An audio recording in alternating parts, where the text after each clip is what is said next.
नमस्कार दोस्तों, मेरा नाम डॉक्टर अरुण प्रकाश द्विवेदी है। मैं कैंसर सर्जन हूं और कानपुर शहर में कार्यरत हूं। दोस्तों, आज हम बात करेंगे स्टमक कैंसर या जिसे हम हिंदी में अमाशय बोलते हैं, उसके कैंसर में एक ब्रीफ जानकारी प्राप्त करेंगे। सर्वप्रथम, स्टमक कैंसर होता क्या है? स्टमक की लाइनिंग होती है और उसमें बहुत सारी ग्लैंडुलर टिश्यू और लाइनिंग में कभी कभी कैंसर जैसी संभावना बनती है। दूसरी, इसके क्या कारण है? बहुत सारे रिस्क फैक्टर ऐसे हैं जो कि कैंसर के लिए जिम्मेदार हैं। स्टमक कैंसर के लिए उसमें से एक एच पाइलोरी इन्फेक्शन है। दूसरा, बहुत ऐसे पेशेंट्स जो कि अत्यधिक मात्रा में सॉल्ट या फिशिश फूड लेते हैं, स्मोकी फूड या फिर नाइट्रेट जैसे कंजप्शन जिनका ज़्यादा रहता है, जिसे हम प्रिजर्वेटिव फूड के तौर पर लेते हैं, या फिर जेनेटिकली बहुत सारे ऐसे केसेस देखे गए हैं जिसमें कि स्टमक कैंसर जेनेटिकली फैमिली में रन करता है। तो यह कुछ ऐसे कारण हैं जिनसे कि स्टमक कैंसर होता है।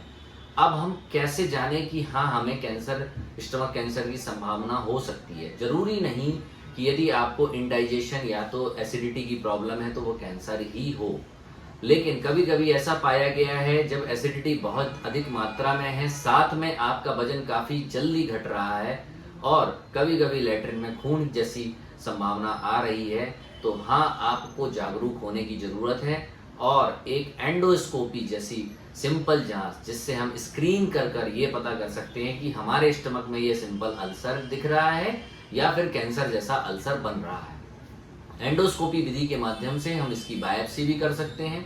साथ में इसकी स्टेजिंग के लिए हमें सीटी स्कैन की जरूरत पड़ती है और जरूरत पड़ने में एंडोस्कोपिक अल्ट्रासाउंड के माध्यम से भी हम स्टमक कैंसर के बारे में विस्तृत जानकारी प्राप्त कर सकते हैं।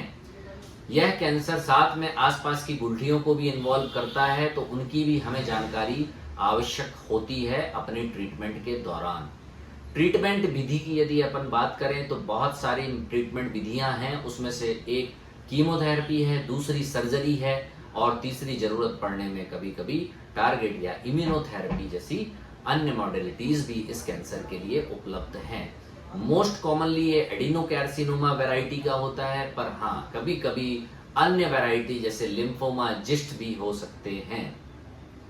कीमोथेरेपी एवं सर्जरी आपस में पूरक हैं। जिन पेशेंटों में पहले सर्जरी के पहले कीमोथेरेपी की आवश्यकता है, हम वहां पर इसको कीमोथेरेपी देते हैं, और जिन पेशेंट्स में पहले सर्जरी की आवश्यकता है, हम वहां पर पहले सर्जरी करते हैं।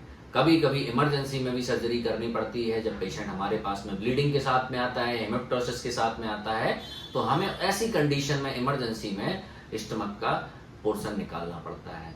स्टमक के बहुत सारे पोर्शन निकाले जा सकते हैं। यदि दूर डिस्टल पोर्शन में कैंसर है तो हमें डिस्टल पोर्शन निकालना है, यदि ऊपरी हिस्से में है तो हम ऊपरी हिस्सा निकालते हैं।